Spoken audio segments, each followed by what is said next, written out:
Sawadee ka, I'm Jinda Waddell. And I'm kattariya. And you are watching Around Thailand, a show where we take a more in-depth look into the most important issues around Thailand this week. Now, what do we have on the agenda? First, we're going to first take a look at the issue of the second round of talks, the peace talks with the BRN group, where they issued some 5 very unpopular demands to the Thai government. And on the same day, on the 29th, the Prime Minister made a controversial speech in Mongolia that has brought in a hail of criticism. That's right. And also in the second half of the show, we take a look a bit about the nationwide inspection that is currently underway.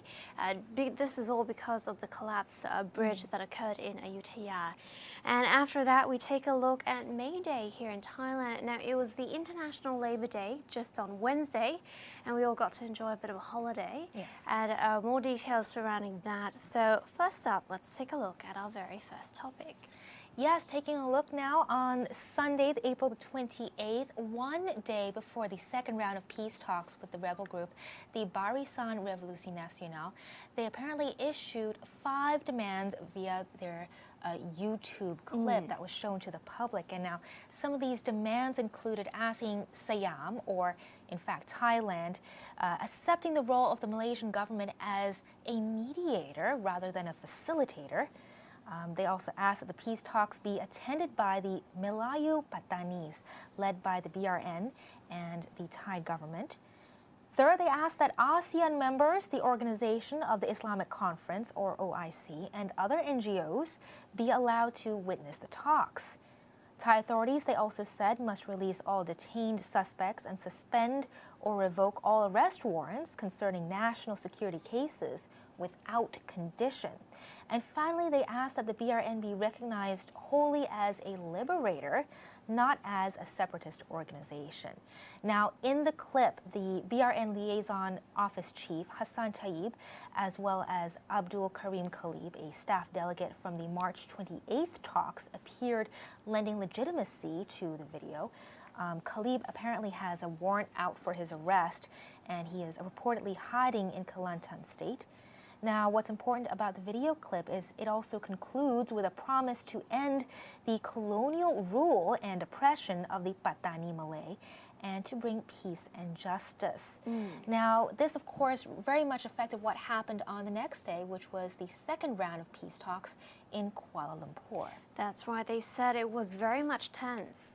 And I think it probably was, because a lot of these demands, according to the National Security Council Chief, Paradon Patanathabut, he said they were very hard to accept. Now, one of the demands, which was for Thai authorities to release detained suspects or those who have arrest warrants or even a blacklist. We talked about this before, and we said that it was going to be very hard. And this was around the same time when the I think it was the Thai Party wanted to have an amnesty bill be put forth for some of the red shirt protesters. Now, we know this was going to not be very possible. And being that they've introduced more demands as well, and of course it's not surprising to learn that it is most certainly going to be hard to accept, being that they want all of these demands to go through. And, it seems, according to Paradon Patanathabut, that if they don't follow with the demands, it will most likely disrupt the future talks. Now, the next date for the talks has been pushed back. We weren't sure whether we're going to have one in May, and obviously this reinforces the fact that we're not going to have one for sure. And the next date is set for June the 13th. So they've been given quite some time to go back and to think about it, and also to see what it is they can do in the meantime.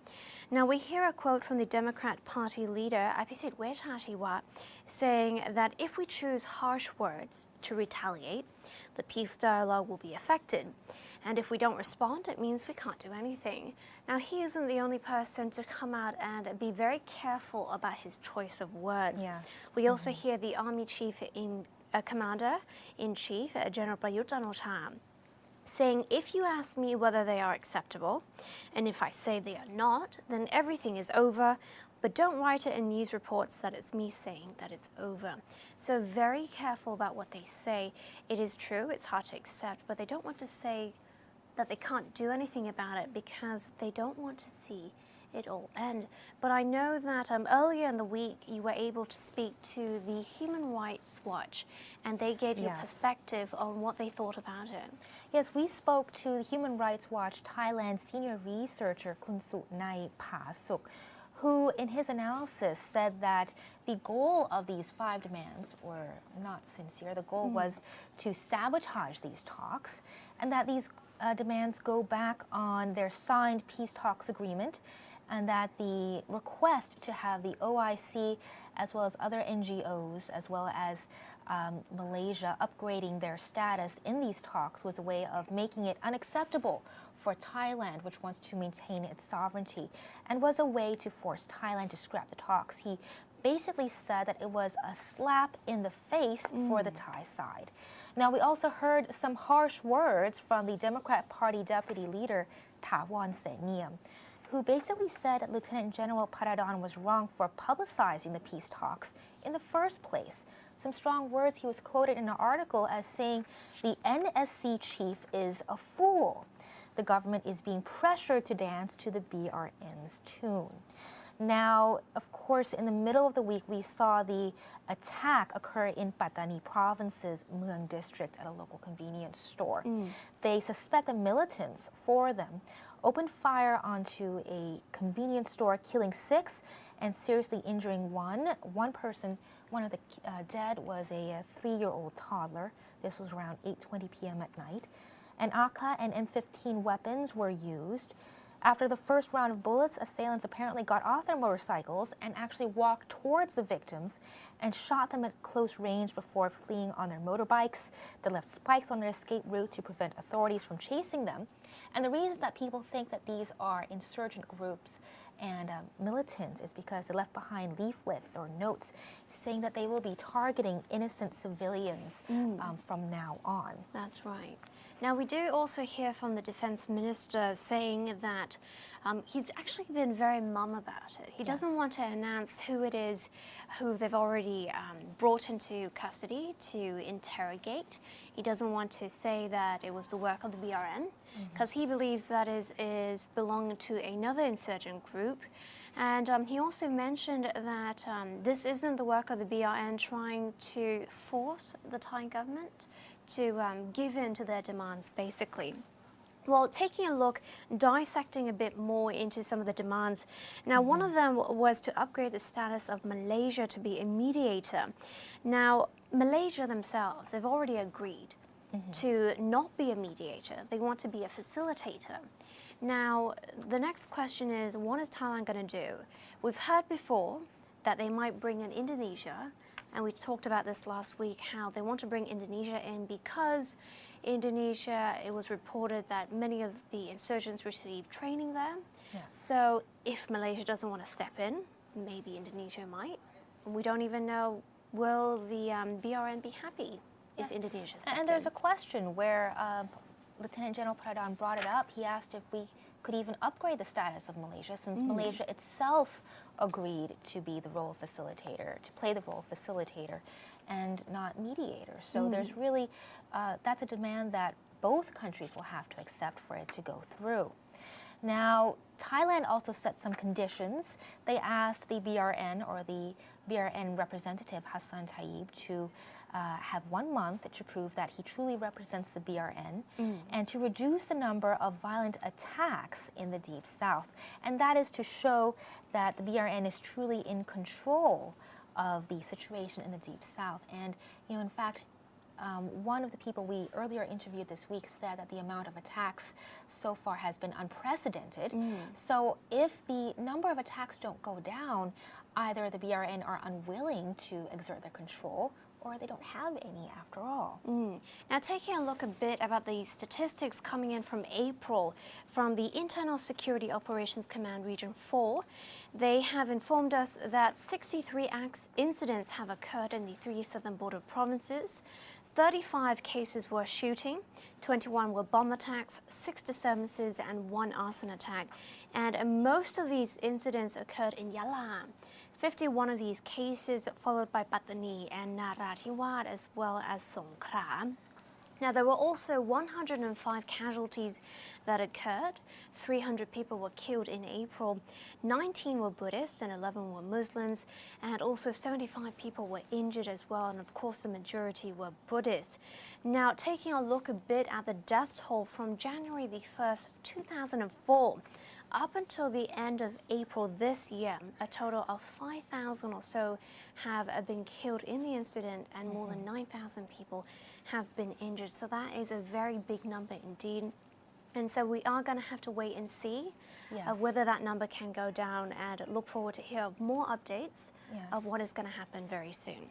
And we have been hearing remarks that the talks could be scrapped, but we also hear from the government that the talks will be going on, and the June 13th talks will be going on and held as scheduled. So we'll have to see what goes on with that issue next. That is the date to look out for. Well, on to our next topic, we take a look at the Prime Minister in Mongolia. And of course, she's stirred up quite a controversial speech when she attended the 7th Ministerial Conference of the Community of Democracies in Ulaanbaatar in Mongolia on Monday, the 29th of April. Now, a bit of detail on that. She said that the current constitution contains mechanisms that restricts democracy. Now, we hear a direct quote from her saying, "A good example of this is that half the Thai Senate is elected, and the other half is appointed by a small group of people. These so-called independent agencies have abused the power that belonged to the people for the benefit of the few rather than the society." And she also, in addition to that, defended her brother, another move that brought a lot of criticism. She highlighted the deaths of the 90 or so people killed during the crackdown on red shirt protesters in 2010, and threw her full support behind red shirts, saying that their protests in 2010 were an attempt to fight back for freedom. She accused the Apisit Wesasiwat government of calling an election with the intention of manipulating the votes, and said that the attempt had failed because she had won a clear majority. Now, of course, the response to these remarks was of criticism for critiquing Thailand. Some say for exposing flaws in Thailand to the international arena. We hear from Apisit Wesasiwat, the Democrat Party leader. He said that as the Prime Minister, Ms. Yingluck should not protect a fugitive, that is her brother, ousted Premier Thaksin, from justice. And he also talked about the rally that is currently ongoing regarding the Constitution and amendments of the Constitution. He said that the rally is clearly trying to intimidate the court, and the Prime Minister should have maintained her objectivity in this case. Now, she did mention that she was just trying to highlight a political experience, and she didn't want to accuse anyone of anything, but she wanted to promote the country's democracy to try and regain the confidence for the country, and it was just basically an example of what is not democratic in the country. So, of course, upon the speech that was made, 58 senators are planning to grill her by 4 Senate panels. They call themselves the senators who love the country, and they will be calling her to explain basically what she meant by the speech that she made. So she will be present in front of the Senate Committee for the Foreign Affairs, the Religious and Ethics, Art and Culture Senate Committee, also the Human Rights and Consumer Protection, as well as the Corruption and Good Governance Senators as well. Now, a little bit of context, I think, is needed for her remarks regarding the Constitution and the anti-democratic elements. Currently, this week, there were rallies by red shirt protesters in front of the Constitution Court to oust 9 judges. This was after the Constitution Court said it would consider a petition to decide if a bill to make changes to the charter, specifically Article 68, was constitutional, and they decided that they would consider this petition, although they haven't decided whether this move was constitutional or unconstitutional yet. So even just the move to even consider this petition has brought a lot of criticism and protests. All right then. Well, that basically wraps up this topic, and we will have to wait and see how she further explains her speech that was made in Mongolia, as it is very different from the type of speech that she's normally been making in the past. Well, all right then, it's time for us to head over for a break, but let's take a look at what is coming up next in the program.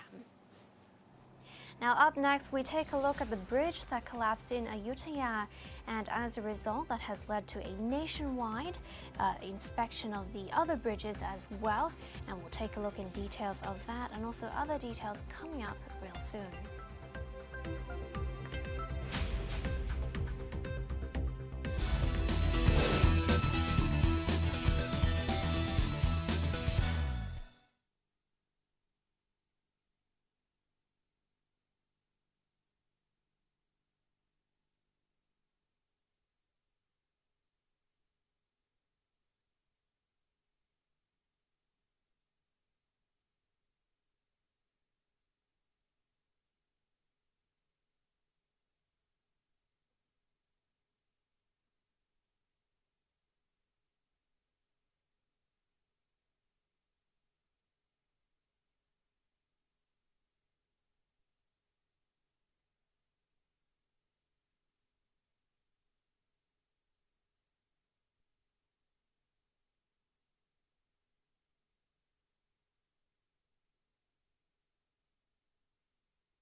And welcome back, and you're still joining us for Around Thailand. And we head over to take a look at the bridge that collapsed in Ayutthaya and how that has obviously started another initiative to take a look at all of the cable suspension bridges across Thailand. And we've got some examples for you as well. Yes, taking a look at the facts now. On Sunday, April 28th, at least 4 people were killed and at least 23 people were injured when a bridge in Ayutthaya province, the Ratanakosin Bridge in Thailand district, collapsed. Now, 2 of the casualties were children. They were aged 10 and 14 years of age. The day afterwards, the chief of Ayutthaya Disaster Prevention and Mitigation Office, Udom-sak Khao Nuna, said that the Interior Minister would inspect the collapsed bridge, which was at Satu Putta Sayat Temple in the Thailand district. An investigation is underway, although they are first presuming that the bridge was overloaded with too many motorbikes, causing the cables holding up the bridge to snap. Now, the Ayutthaya governor, Kunwithaya Phewpong, has also come out to talk about the issue. He says that the preliminary compensation that the province will provide to the victims' families will be 25,000 baht to those that died and 3,000 baht to those that injured. Now, the governor also set up a fact-finding committee with engineers and legal experts, chaired by the Ayutthaya Province Chief Public Prosecutor. On Tuesday, the Office of the Auditor General, or the OAG, began another investigation to see whether corruption had in fact affected the recent repair work on the bridge. Now, a few facts that they came out regarding the bridge. Now, Ta Luang municipality had been given 8.2 million baht from the Provincial Administrative Organization to build the bridge over the Pasak River and took charge of supervising the construction sometime last year. The company that was in charge of constructing it was called D-Nice, and the Department of Public Works and Town and Country Planning's engineers, according to Kunwithaya, the governor, was in charge of supervising it. The construction completed in July last year, and although the structure was actually hit by a boat in December, no repairs were made to the structure until February.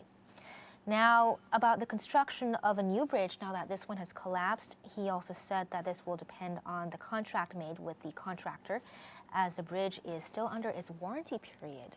Now it collapsed is very quickly. very shocking to find out that they had just done repairs a few months ago, and all of a sudden for this to happen shortly after goes to show that they clearly were not very careful and concise when making sure that the repairs were completely done.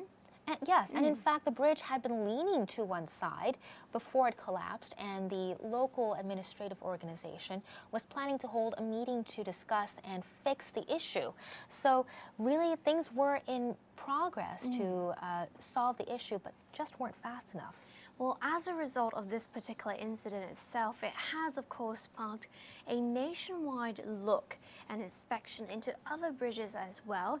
Now, some of the examples that we have for you is in the province, the bridge over the Lak Ngu Canal that was closed for repairs. Now, the wooden floors have already been replaced, and they said the engineers will come and visit twice a month to try and check on the conditions, and it's already been opened already, so that is a good thing indeed. And that is, as you can see here, the canal itself. Now, taking a look in another case, this time in Prachuap Khiri Khan province, the bridge over the Bang Nang Rom Canal, they found that the metal beams were in good condition. However, the wooden floors and the railings were in poor condition, and you could actually see that the bridge itself was tilting. So obviously that is going to spark a bit of investigation into why it's tilting and how they can try and fix them.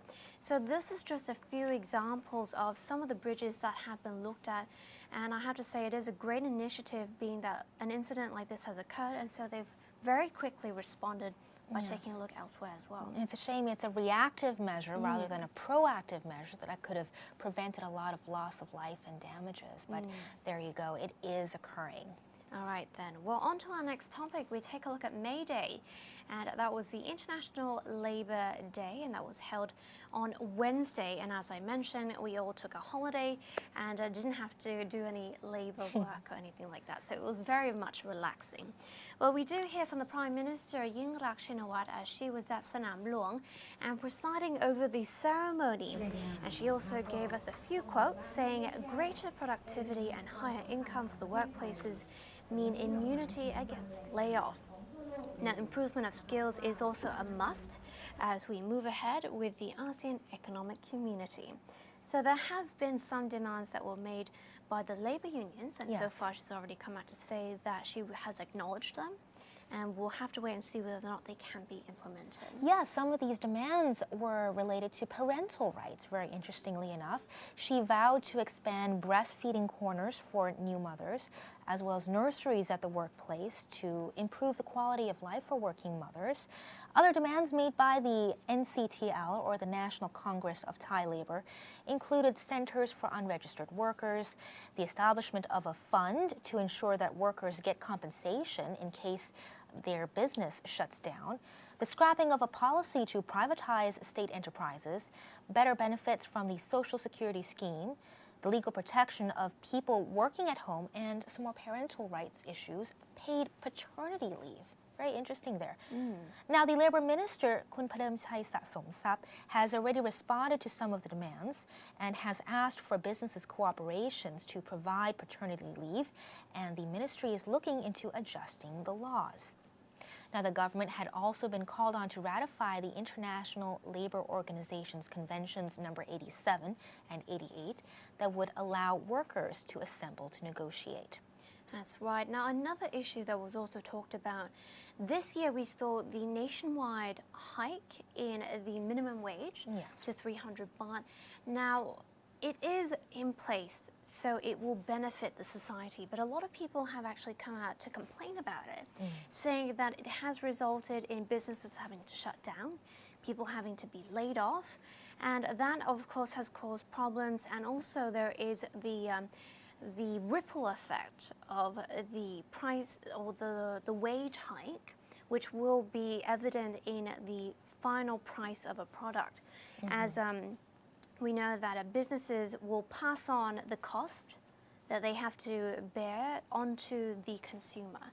And of course, that has been an issue as well. And of course, we also hear from the Thailand Development and Research Institute saying that the state social security scheme has hardly reached some of the informal workers and farmers. So despite having the 300 baht hike, there is a very large gap in the labor protection that is provided for registered and unregistered workers as well.